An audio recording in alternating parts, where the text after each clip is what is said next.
ultimate sin here. Your ultimate demise is with the fact that you're just like, well, I just want to watch the first one now. I just want to turn this off and watch Rocky. I think you're right, but let me expand on what you said and say that basically I think the biggest crime they made is crowbarring anything. Because not only are they invoking the first film and crowbarring it in and just sort of latching it in, the other thing that they're doing is they never gave us a boxing match. Yeah. In films that are like about boxing, we never got a boxing match. We never had a hurdle for Rocky to overcome. There wasn't one. Not a physical one. There wasn't one. What financially? It was that. But did he? He didn't overcome anything. No. He never overcame the fact that he had no money. He just had no money. So my thought on the whole thing is just, hey, let's have something. I mean, Christ, take out half the subplots you've tried to shoehorn in there and throw in a boxing match that he does come back to fight Tommy Gunn in the ring. He's got to train. You can have, literally, you can kind of retread the whole thing. He could lose. He could lose, absolutely.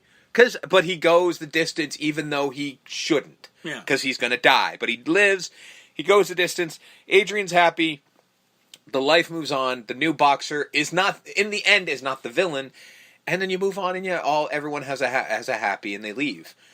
This movie doesn't even bother with that because the fight comes out of nowhere and you don't care. Yeah. This movie is literally banking on the fact that since you've been with Rocky for all these years, you're going to give a shit. It doesn't give you a reason to give a shit. So if you've never seen any of the other Rocky movies, which they usually are pretty good at letting you know because they give you a recap of the last flick for like a half hour in the beginning, you're usually pretty good. You're usually up there with Rocky and you're rooting for him by the end. And this, you don't... So far, all Rocky's done is be a bad father and train a boxer and kind of get screwed over. Why are we so... What motivation do we have to give a shit about this final fight? None. There is no reason for it. Yeah. And it's just awful. Yeah. As far as ratings go, 4 Polyclaws out of 10 for me, and I guess the MVP is George Washington mine. Duke. Yeah. I guess he's somewhat the most entertaining thing in this movie, but that's not saying much. That bar is very low. Mm-hmm. I guess honorable mentions goes to Stage Stallone's Rocky Jr. Yeah, I think he pulled off a good job. I mean, I'm the same way of like George Washington Duke is my MVP of the flick, or as I've been calling him because let's face it, that's who he is. Don King was great. But I only give it a 4 because there's some not redeemable things, but like ultimately him and his kid, that the arc of that. Mm-hmm. And it's still Rocky, so you still like Stallone, but just like it's not enough to muster anything. And 4 is probably even being generous, but yeah, because I'm I'm actually going to give it 3 Rocky stupid ball things out of 10, just because when it falls off the cliff, and it does, it falls so hard that this becomes a chore to watch. Well, I just can't. It's the whole. You don't know Tommy's character enough to realize why he switched so quickly, but you go from that, hey, I'm just come off the truck from Oklahoma and I'm here, to just immediately within, I think, a year, calendar year, not even like 6-7 months to go, no, now I'm just with this fucking they big titty redhead and I'm doing all the drugs. They and I'm tried to throw in during the montage, which was stupid to begin with, they tried to throw in the fact that like Rocky's hesitating on giving him a title fight. Yeah. Which is exactly what you would do if you are his, his manager who's looking out for the kid. That's what you would do. But managers rush their fighters. Exactly. And he only says it once. Only says it once during a montage. So when the fact that he leaves Rocky is immediately stupid because you're just like, oh, so he was just always an asshole? Yeah. Like it's out of nowhere and it makes no sense and this movie just doesn't work. When you first meet him, does not look like someone who's going to be corrupted by money and pretty women and like the lifestyle. Yeah, like he might be swayed by it because, dumb hayseed kind of gimmick, but he doesn't seem like he's going to go to the point where he's going to have a fist fight with Rocky for 10 minutes. Like, it just doesn't make any sense. Yeah. It's just so out of nowhere. Like, this whole movie just seems like he wrote it over a weekend. Yeah. Or it's just like, I got nothing better to do when they're offering me $15 million. All right, I'll write a script, and he does this, and he does this, and he does this. Here you go. Yeah, let's make it. All right, let's go. Yeah. Like, it really is fucking dumb. It's unfortunate that we went from 7s, 8s, 9s, 10s even in the previous movies, and we have to end with a movie like this. Yeah, it is almost a movie unfortunate. where I think he physically has gone into his pocket and given people their money back. Yeah, which, he literally, one thing I haven't been talking about is that where in one of the places I find the info on these movies, when Stallone was on Jonathan Ross and he asked him to rank them all, he was ranking them and ranking them and ranking them. He literally gave this movie a 0.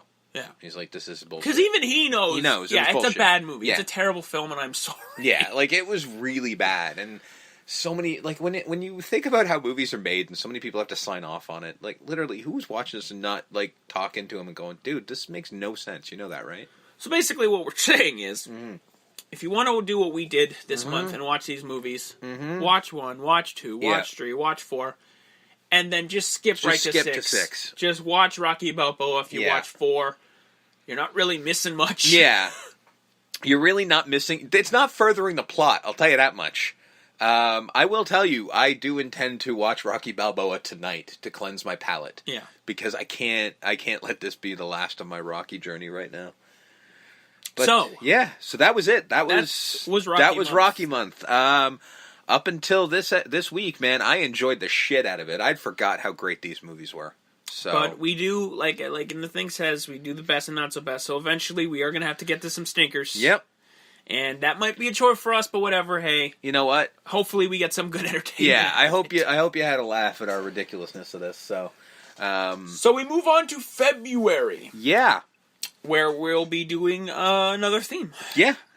February is Black History Month.